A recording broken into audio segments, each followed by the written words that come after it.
Thank you for joining the ISG Smart Talk, Contact Centers of the Future.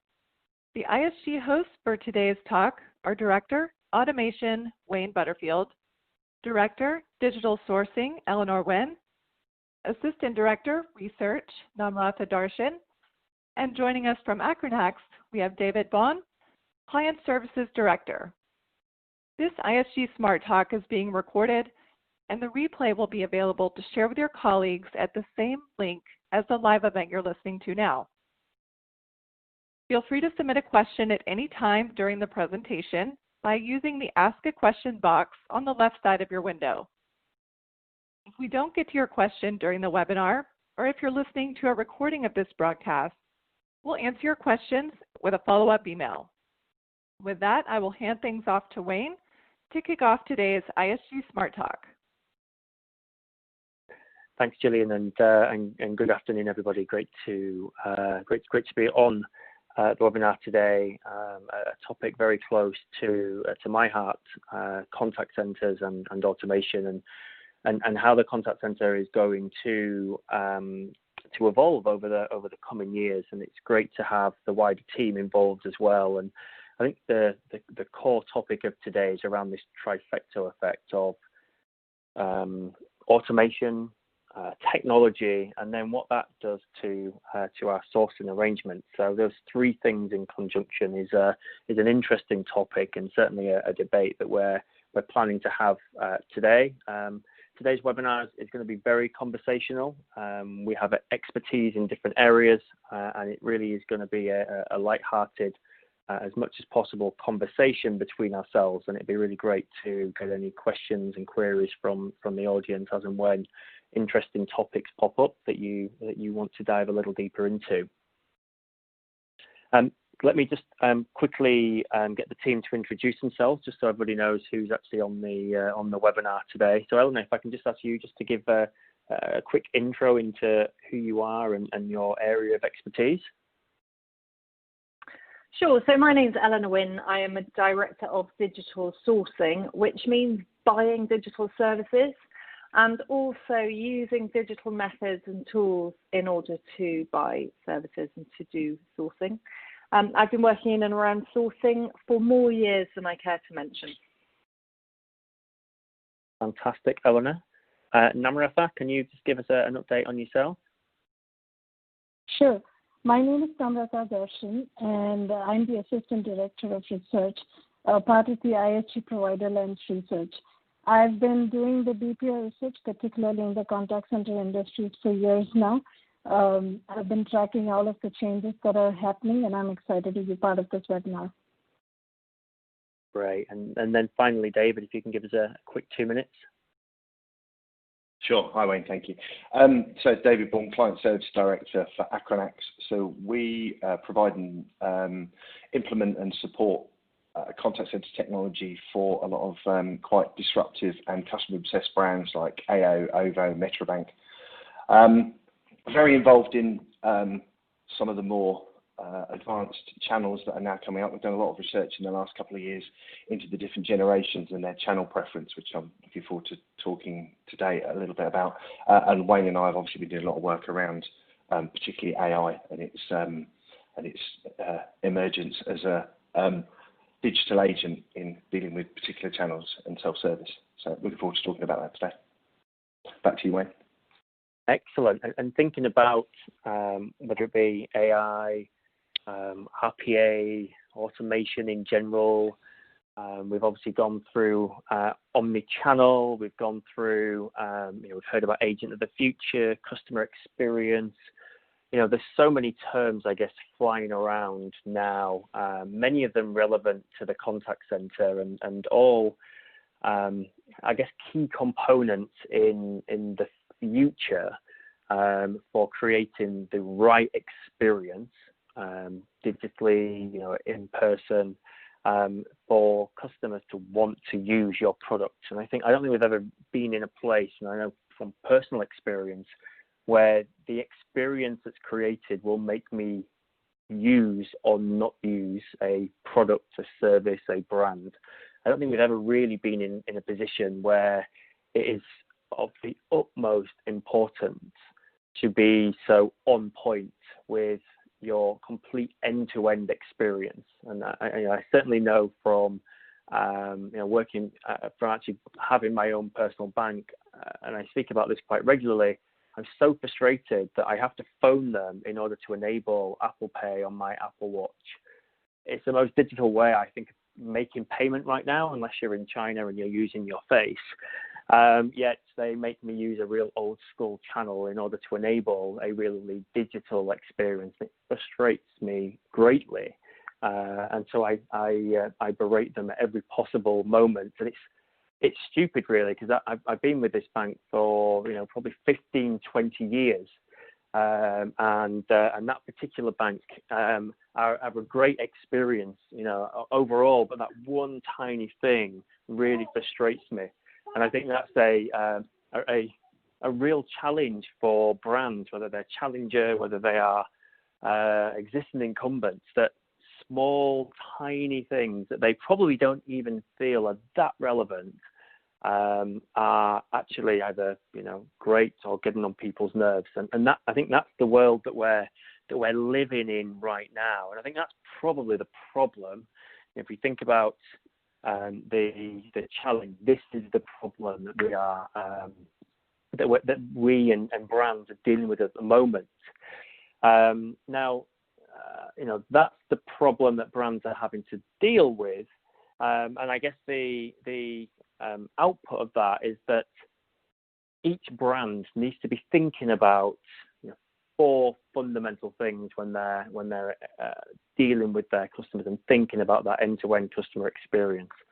Most customers are interested right now in having something that's pretty much instant, that's ordinarily very digital, that's easy, and in some instances extremely personalized. And these 4 things in conjunction that are the difference between in my view, a good experience and a bad experience. And the contact center of old is going to be quite difficult to create a lot of these experiences when it's extremely people heavy. And so I think that's now we know what the problem is. The crux of today's webinar is, how can we create the experience that is required by our customers in a very people-heavy environment? And I think the challenge is that that's not possible, and therefore we need to start thinking about the use of technology better, the use of automation. And if we're not people-heavy, what does that do to the world of sourcing? And Eleanor mentioned before around sourcing, digital, whether it be digital products, whether it be digital service providers, etc. And these 3 things in combination are actually what are needed in order to create this this improved experience. Now, interestingly, David, you spoke briefly there about the generational difference as well, because I think there's certainly a perception that digital is all about the younger generations, and perhaps having customer service on Instagram or Snapchat probably is a very younger generation type channel, but it's not just younger generations that are interested in some of the more digital channels. Do you want to talk to us a little bit about the research that you guys have done at Anchordax and give us some of the snippets of information from that? Yeah, sure. Thanks, Wayne. Well, it's interesting. I mean, there's facts about the average age of a Facebook user at probably over 50 now, and that's still one of the predominant channels for social media interactions with companies. But we did, what's particularly interesting is we did some research breaking out the channel preference by centennials, millennials, Generation X, baby boomers, and silent generation. And it was certainly Generation X, silent generation, so that's people born after 1980. Before 1980. What we found was they all prefer the telephone, still prefer the telephone, but that they will absolutely use social messaging if it's good. They're less comfortable with apps, but certainly chatbots and even self-service is something that's becoming more and more acceptable to them. Where the dramatic change is when you drop down to the millennials and the centennials is telephone drops to the 5th most favourable channel after social messaging, web, email, app, and the telephone. So in one generation, it's gone from the favoured to the least favoured channel. And we did some research for one particular customer back in 2013 when we started this, where 85% of their customers were Generation X and above. We did it again this year, and 44% of their customers are now in the bottom two generations. So they've suddenly got 44% of their customers not happy to deal with them, not having a preference to deal with them by telephone. So that's creating an urgency to look towards newer channels, and in particular, we're seeing iMessage and WhatsApp become really popular in a way that people want to talk to the companies they want to deal with. So I don't know whether that, Wayne, feeds back, answers the question you were just. Yeah, I think there is definitely a generational preference. Absolutely. If I think about some of my older relatives, they're always phoning me on the house phone, not even on the mobile. And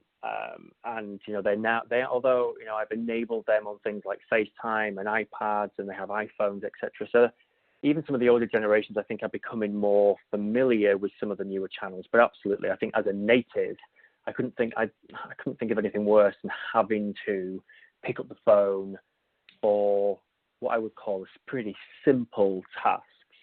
I'm equally frustrated that these type of simple tasks are not something that you can just do yourself, or you can do in a very digital way.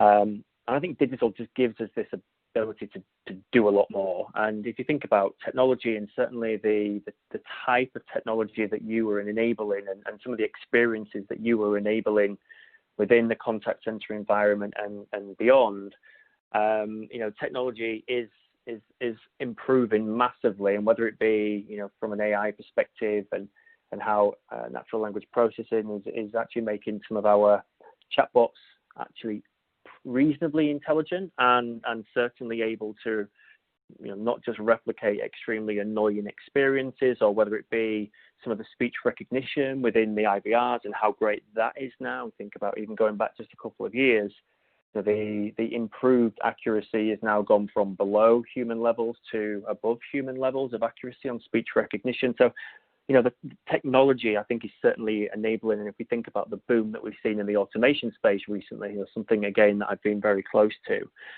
I think what this shows is that there is an opportunity for, there's a big opportunity within the enterprise to create these experiences, and to, even for legacy brands, compete with what you might call some of their startup type challenges. But I always feel that with big opportunity, there definitely come difficult decisions. And if we think about the trifecta effect here, the difficult decisions are around, what technology, who can help, what are the right things that we should be looking to automate versus keep close and keep very human. What service providers should we use?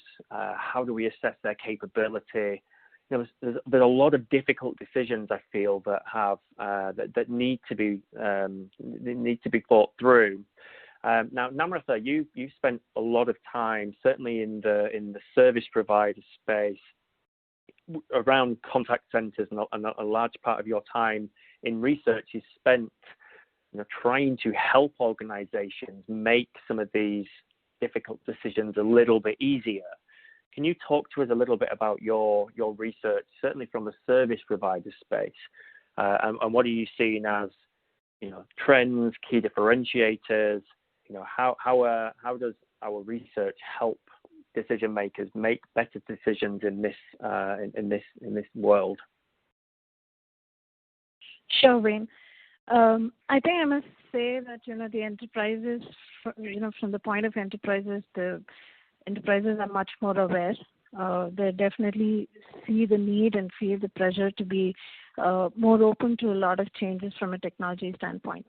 While this awareness is increasing, there is also a lot of these service providers today who are actually offering a lot of different technologies We definitely see some of the cutting-edge technology investments that the service providers are making.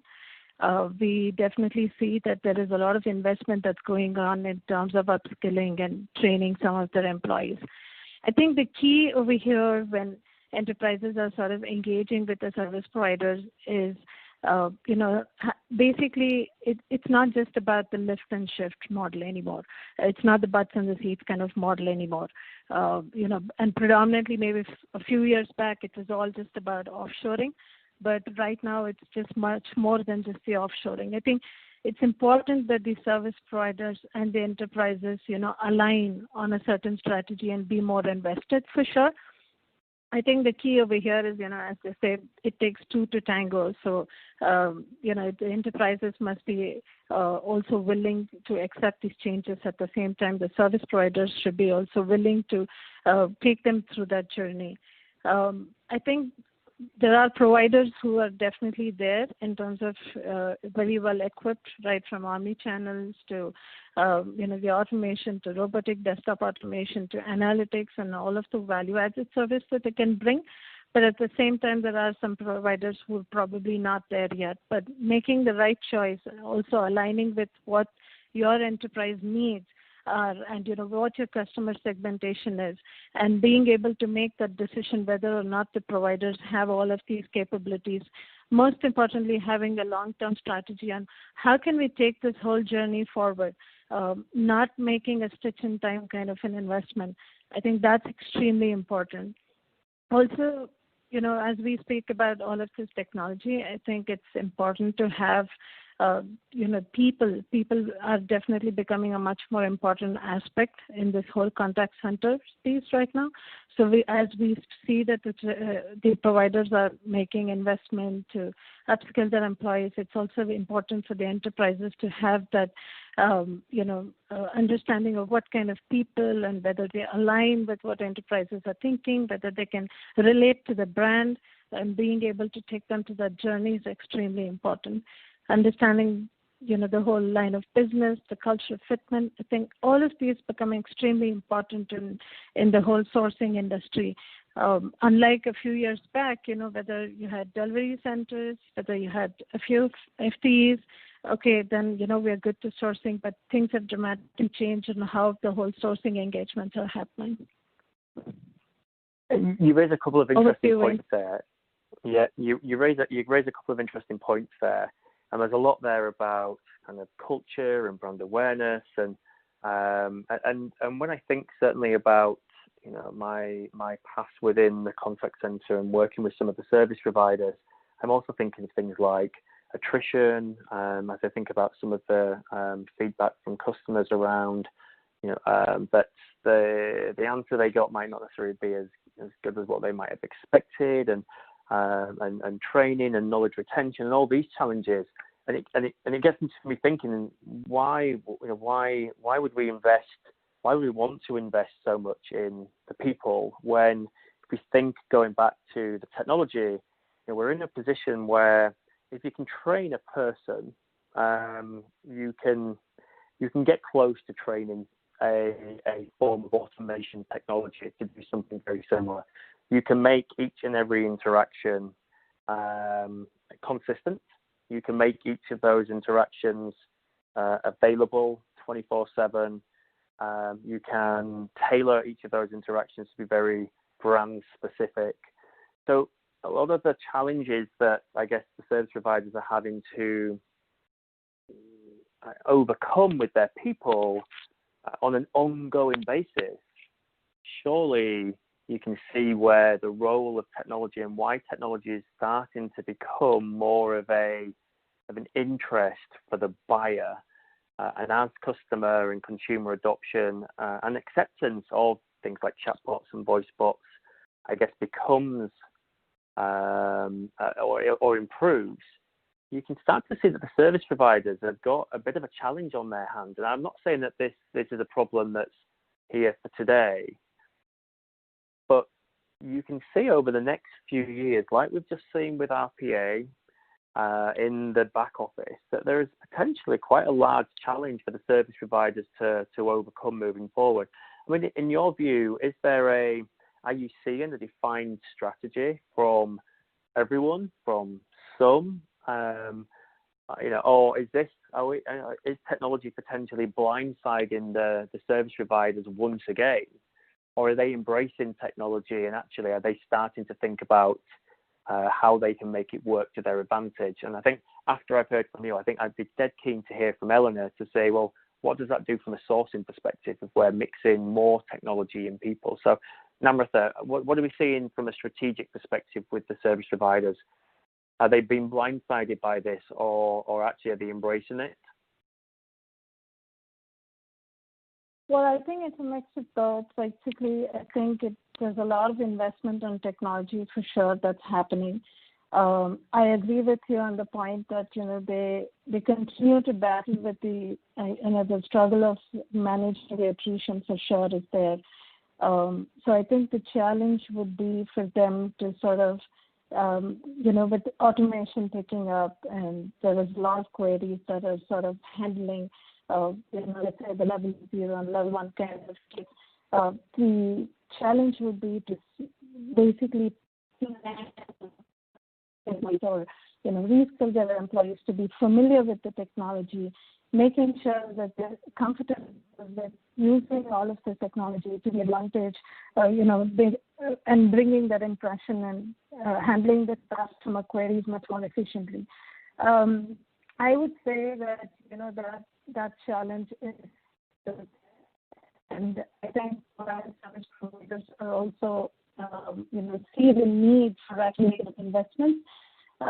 It will take them a while to make that shift from butts in the seat model where they were just given a few queries to sort of handle to becoming more skilled to be able to handle much more complex queries. And so there's a significant investment that will go in terms of training and also the cultural shift and the whole change management from just being and resolving number of queries to being able to think out of the box and being more towards the whole thing. That will take a while, but yeah, it's again, it's also about aligning themselves back again to what the brands want, what the enterprise want, and then accordingly producing, making those trainings which are tailored to each one of these brands. I think those things are going to become extremely important for the service providers moving forward.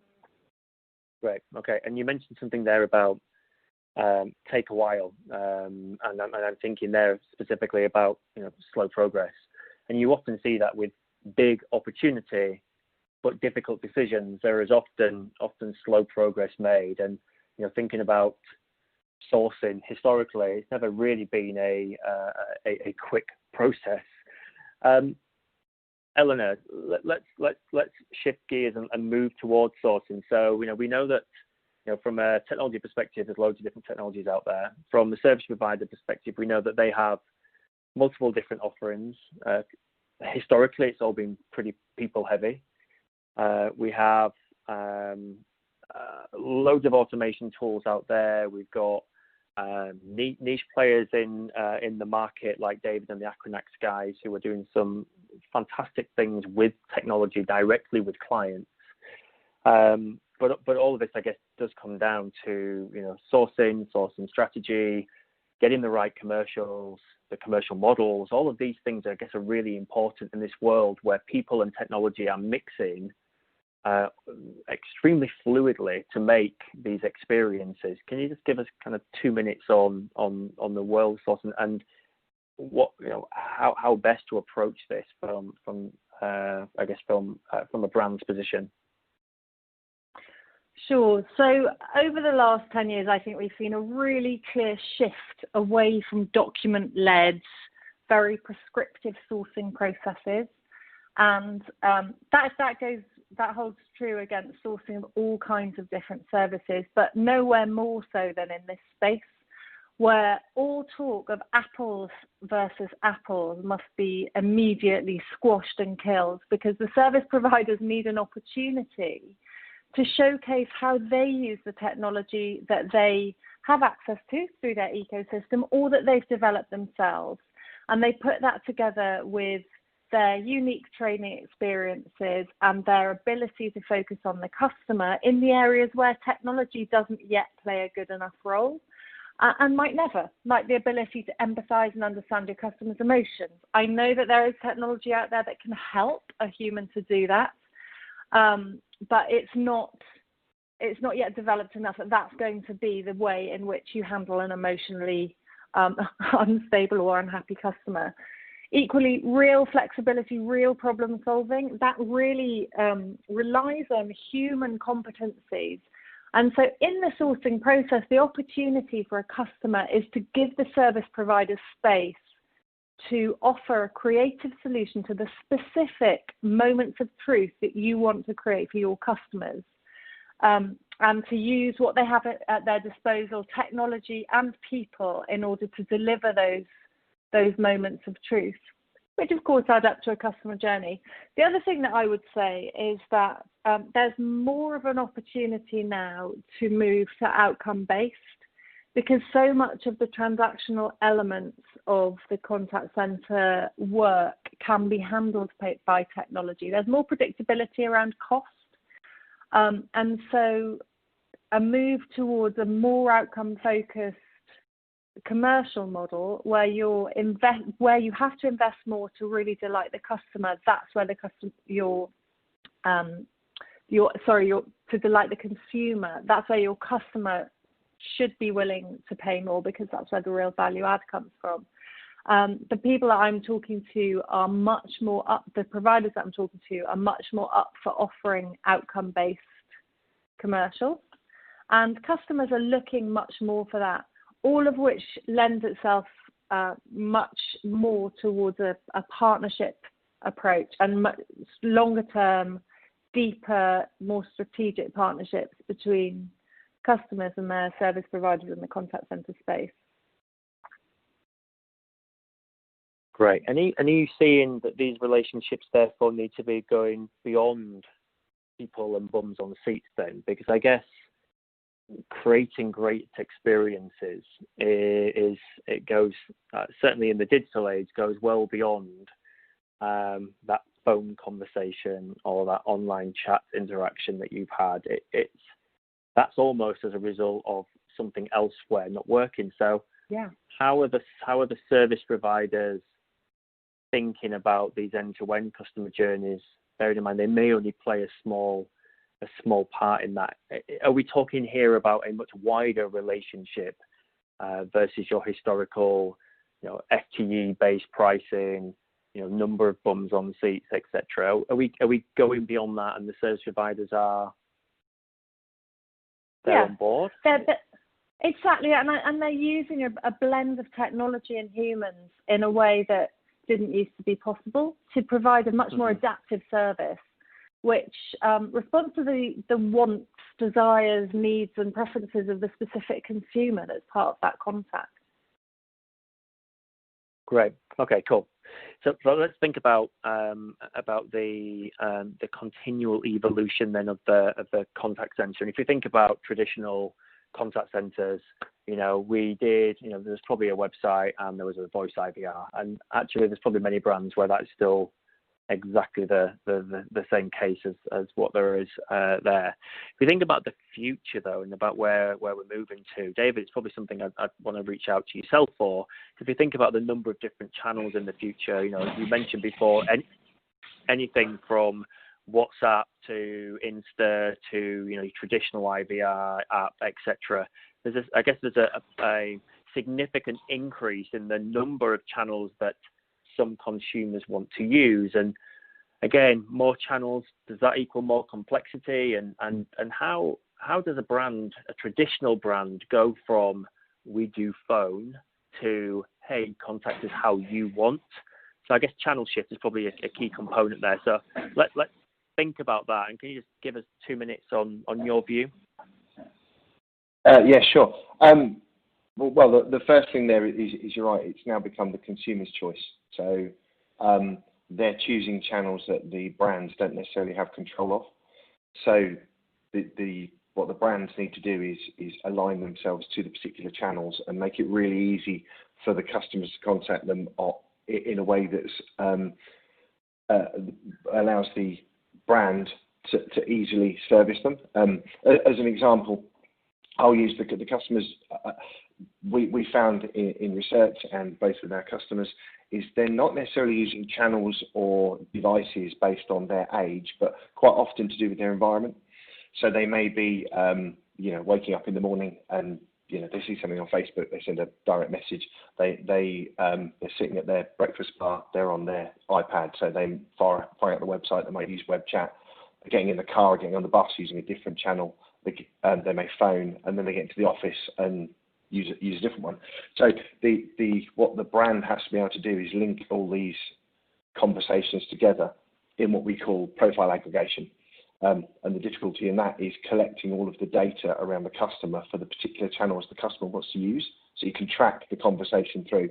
And then back to Eleanor's point about the agents and the moments of truth, we're definitely finding customers or brands are now leaning more towards focusing on the nugget or the moment of truth in the conversation, and then the parts around such as identification and verification, the passing of the context from one channel to another, from AI into an agent, is where the automation happens, but there is still a huge value to an interaction with a human being, especially in sales environments or emotionally charged customer service environments.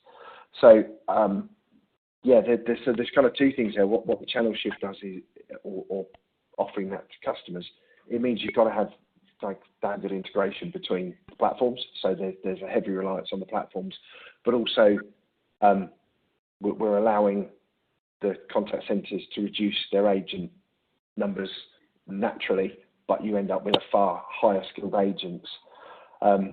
Not my forte, agent recruitment and training, but I'm guessing it's going to become harder to train them unless you've got good knowledge management platforms, which again AI can support that, make it easier for the agent. But I heard somebody recently tell me that they don't look to recruit agents with particular skill sets. They brief their recruitment agency just to recruit nice, happy people, and then they're allowing the technology to do the rest. So I'd be interested in Eleanor's view on how technology is driving a change in the resourcing, the type of people that the contact centres are now looking to recruit. And I wonder whether AI plays a role in the recruitment of those people, whether they have to send in a 2-minute video of themselves and they'll use an AI to say whether they believe that they are happy or not. You can well Sentiment of agents, brilliant. Yeah, exactly. You can definitely imagine that being the case. Cool. I mean, Eleanor, have you got anything to add to that? The only thing I would add is that technology plays a role because there are so many opportunities now to augment the carbon workers, if you like, with a silicon counterpart. So having assisted humans, I know they call them assisted bots, but assisted humans really, who are provided with information in context as they're delivering their work. It's such a real possibility. It changes the nature of training so that you can focus really on people's attributes, who they are, as opposed to what they've done before and what they know. Great. And I think that's a great segue into the next few slides. So if we start to think about, certainly the one that's on the screen at the moment, the contact centre of the future is very much an increased number of channels. There is a level of technology, or a number of different levels of technology that are between the channel and what we're calling the agent of the future. And it's these various levels of technology that are doing different things. And that's whether that is, if you think about whether it's digitization, whether it is understanding intent, whether it's automation, whether it's orchestration across all these various different technologies. But the amalgamation of technology and the customer service agent in the future is what we're calling this agent of the future. And the ability to augment a person's knowledge through the use of intelligent assistants and also what we would classify as robotic desktop automation to automate micro tasks to make them more efficient are certainly things that we see as being increasingly important in this contact center of the future. So let me just kind of deep dive a little bit more into what we see. So if we think about traditional operations, they have historically been quite people heavy, ordinarily quite technology light. And if we think about certainly some of the organizations that I've been in recently, a lot of the technology, even the underlying CRM systems, etc., not particularly great. We don't help our people with great technology. And that does come across, especially when we're having to have expected to have quick interactions because our KPIs tell us that we need to have an average handling time of X, despite the fact that that might mean that we don't actually do what we said we're going to do for the customer. And I think that that's not necessarily new news for anybody that's been in a contact center environment. As people, we make regular mistakes, especially in a high-pressured environment like a contact center.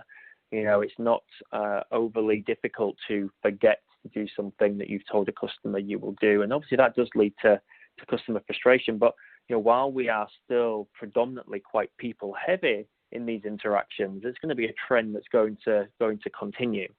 But if we think about the contact center of the future and where we're moving towards, it is a lot more technology heavy. And to your point, Eleanor, I think we'll talk a little bit shortly about techie skills versus STEM skills and why technology is going to take away a lot of the repetition and the rule stuff. And that will leave us to be more human, to have the emotional interaction, to create those bonds that you can only really do with a human to human conversation or interaction, rather than that you're unlikely to be get emotional with a chatbot, you would think, unless it's anger, of course, because it's frustrating the hell out of you. So let's think about this future operations, and it's not to say that just because technology is there that we are completely removing the person. I think the contact center of the future is just that it'll be lighter on the number of people that are needed, but interestingly, I think the skill set and the quality of the person that is needed within the contact center, who historically are probably one of the lowest paid people in the organization, I think we're going to need to see that changing. And there's a couple of different roles that I want to talk about here within the agent of the future, and we'll kind of come on to that certainly shortly, because I think this is a key component of today's webinar, is this agent of the future and what does that actually mean for the contact center worker. But let's just revisit at the moment this trifecta effect that we're talking about here. So the way that we're seeing it is that the customer, the agent, and automation are being underpinned by technology and underpinned by the right sourcing models. And actually, it's only when all of these things are working correctly are we likely to see these experiences that our customers are expecting. Does that all kind of make sense to you, Eleanor? Is there anything you, obviously from a sourcing perspective, I see this as a key foundation, that if we don't get the right sourcing arrangements in place with the right partners, we probably won't get the right agents. David, from your perspective, if we don't... Go on. Sorry, Wayne. I was just going to say, I agree. I think sourcing is incredibly important now. And the way that people are going about the sourcing process needs to change in line with the way that service providers are putting their propositions together in the way that I mentioned before. Fantastic. And then if we think, David, we think about automation, we think about technology, we think about some of the core components that you're enabling your clients to make use of. Another core foundation in order to serve your customers. Yeah, there's automation's an interesting one. It's coming in three. We're seeing it in three kind of areas in the contact center. One is the automation of the customer experiences when they first hit the contact center, the identification and verification and some simple queries, and that context gets passed through to the agent. The second one is for the agent, the automation that they have at their desktop. So, dynamic scripting and smart knowledge management platforms where you have an AI search engine and next best action. I mean, the agents are much more efficient and able to spend less time searching for data and more time spending with the customer. We've got one particular client, a large financial service organisation, where we're working to reduce down. The one department has 16 different screens that the agents have to navigate. Trying to pull 16 different applications together is quite difficult, but you can have one underlying application that can search all 16 applications, and that seems a better way to do it than integrating traditional SI attitude of integrate lots of applications. And then the third way is resource planning is becoming very, very complicated. As you can imagine, traditional workforce management or resource planning had maybe one or two channels at most, agents with a certain shift pattern. Mm-hmm. You've now got a number of different channels. You've got digital agents who can work much faster, obviously, but they're still passing through to agents. So resource planning is now, we're now seeing AI coming to resource planning to speed that process up as well. So kind of automation is wrapping its way around in three areas around the agent to make it a much better experience for both the customer and the agents. Fantastic. Sorry, Wayne. Fantastic. That's great. Thanks, David. So the other key component here is about the agent, and we have spoken about the role of the agent moving forward and how important that is. And I think I want to talk a little bit about three roles that I see as being key in the contact center of the future. We have the exception handler, the multidiscipline expert, and the deep domain process expert. As we start to think about automation, the role of an exception handler is basically to pick up the stuff that automation has not been able to handle. Their role is to resolve the initial query that comes in, but also then improve either the RPA automation, the robotic desktop automation, or the chatbot or voice bot interaction, so that next time that type of interaction is no longer needed to be handled by a person. So this role of an exception handler, so not somebody that is just okay with technology, but actually is an expert in their own rights within customer service and the type of interactions the customer is having. So, a person using technology in order, in theory, to eradicate their need to be in this process from the start. The multidiscipline expert. So we spoke about, as you start to reduce the number of contacts that are in each individual area or department, you start to get to a point where you don't have critical mass in order to cover your opening hours. And so you either have to decrease your opening hours, which completely goes again to what we've been speaking about before about instant communication pretty much being needed. And so you need to start amalgamating your people together. And that comes with its own challenges. If you think about, someone who works in the fraud department versus somebody who works with payments or billing, and suddenly you have expertise in all these different areas, but you're not necessarily you're a jack of all. You need to become a jack of all trades. And so you need to have technology supporting, and Eleanor mentioned this before, agent assistance, agent automation, technology working alongside an agent in order to provide them with real-time answers to questions, queries, real-time assistance on the ability to complete processes as and when the customer is requesting them. Again, something that we're not quite there with yet, but certainly over the next couple of years, you can start to see how technology and the agent are literally going to become hand and glove, even more so than just interacting with the system.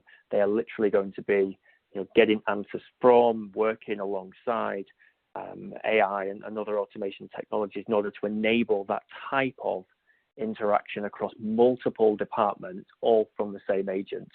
And then finally, you're still going to have the role where, you have Bob, who's worked in the complaints department for the last 20 years. There's not a question within your organization that Bob doesn't know the answer to.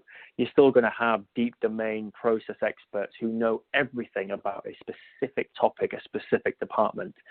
And it's their role, obviously, to get their knowledge within, the rest of the contact center environment.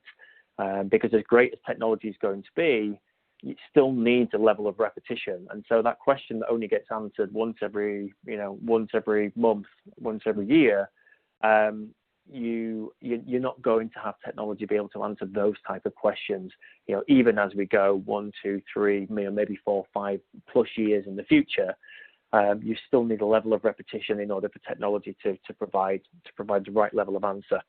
So we're certainly starting to see these roles be discussed more.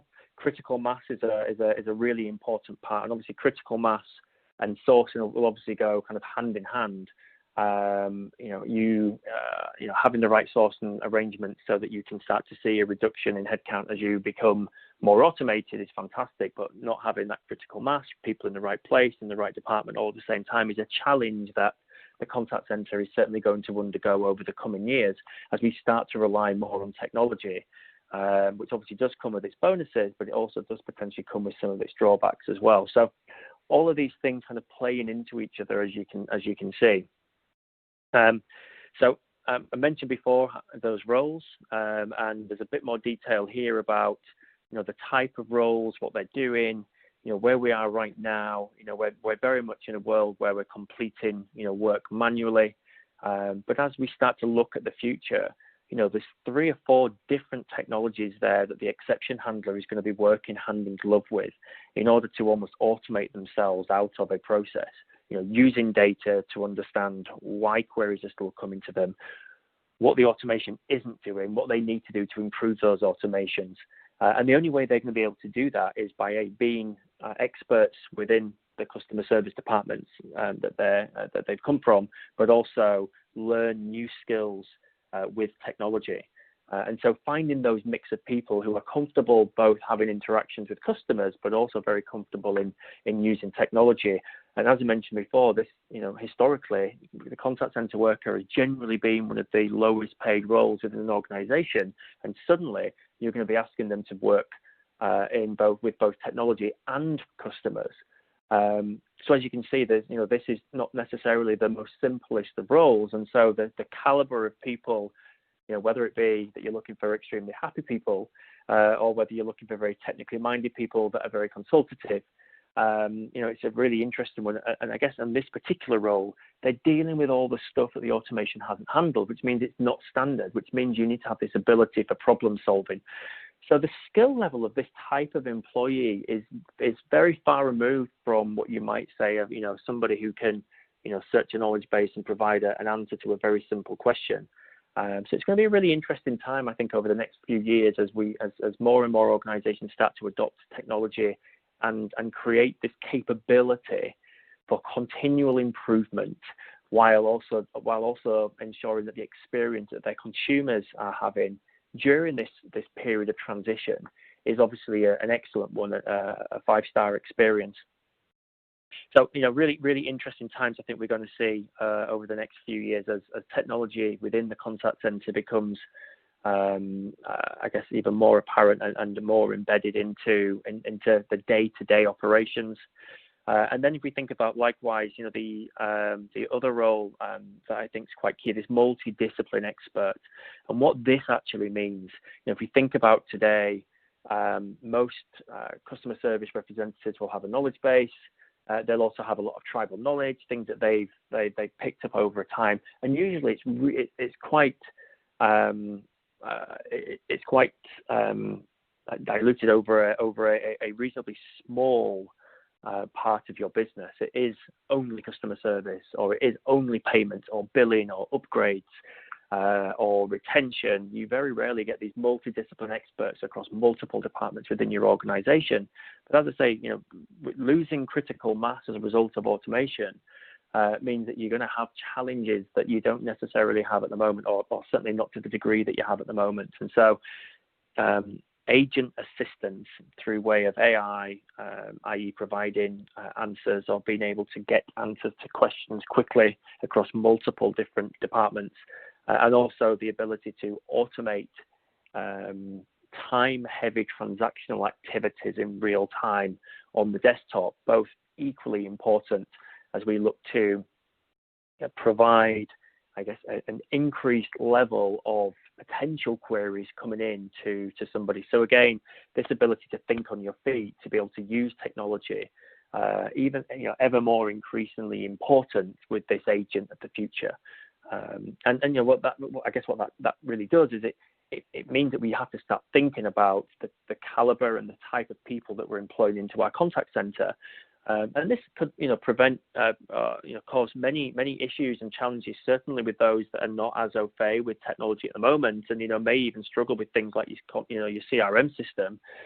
Suddenly you're asking them to use an AI as an assistant, to use desktop automation on a regular basis. So you can really see how training by the brands of their employees is going to be equally important as we move forward. So all of these things kind of combined, I think, is where the contact center of the future is. This is where we're heading. This is absolutely where we're heading. And I mentioned before around the HETI skills versus the STEM skills. So our ability to be human, to be ethical, creativity, to have imagination. This is where we will excel as people within the contact center moving forward. And those repetitive tasks, whether it be micro tasks, whether it be processes, and I mean a process is in a conversation or a type of conversational activity, or maybe it's a repetitive task on your desktop that you have to complete in order to deliver on, get a job done for a customer.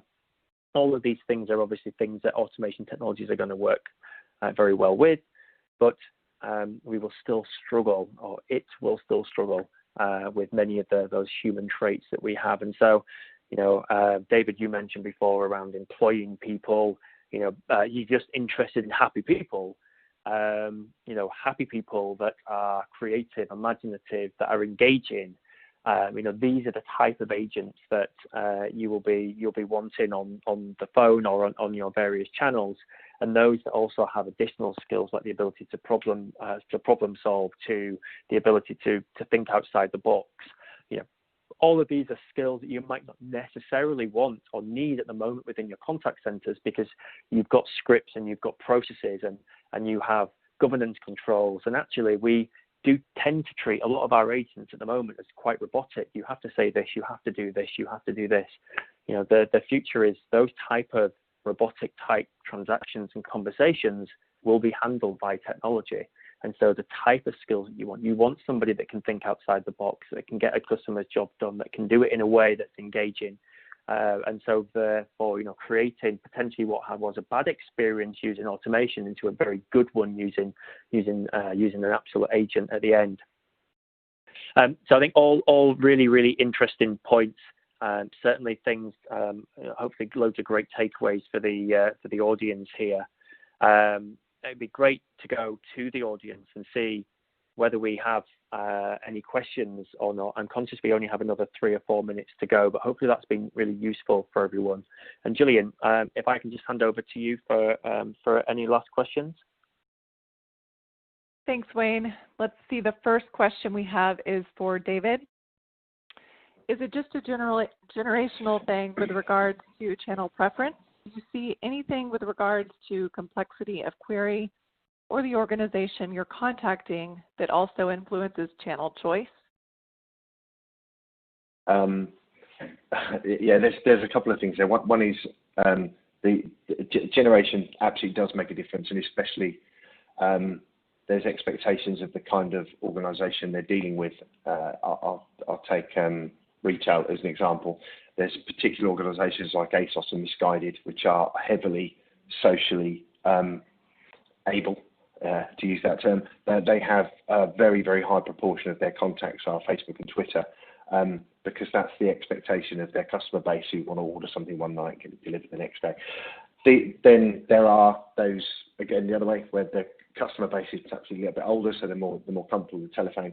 And then the other side of that is the organisations which are trying to do something different to the rest of their industry, especially in financial services, where you'll notice a lot of new brands, and in utilities.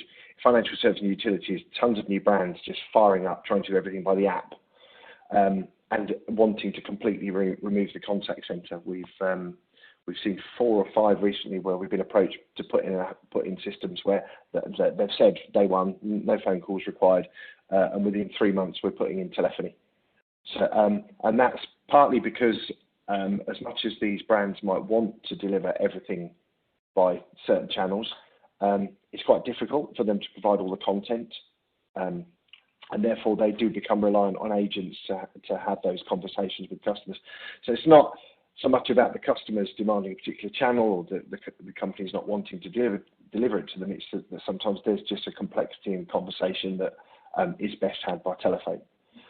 So that's eventually, as Wayne said there, as we move more and more towards clever automation and AI, and it actually becomes more prevalent, I think that will go away, and even some of those more complex conversations will be able to be handled by AI, unless the customer wants a conversation by telephone. Does that answer the question? Yes, thank you, David. And I think we have time for one more question, and that is, are there any particular industries where we might see this type of transformation effect first? Who would like to take that one? I don't know what way should we take that one between us, because mine's definitely retail, especially the clothing retail, where you're seeing dramatic, and that's more to do with the customer base. If you take women and lads in their young 20s, their expectations are very, very different for those of us in, should we say, other generations. But I don't know, Wayne, is that your view as well? Yeah, I think so. Yeah, I think that's spot on, David.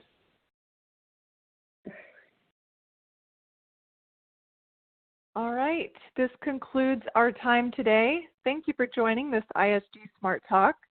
As mentioned, the recording of this webinar will be available to share with your colleagues at the same link as the live event. If you would like to speak with Wayne, Eleanor, Namratha, or any of our ISG advisors, please reach out to us at isg-one.com. And to reach David, please visit acronex.com. Thanks very much for listening.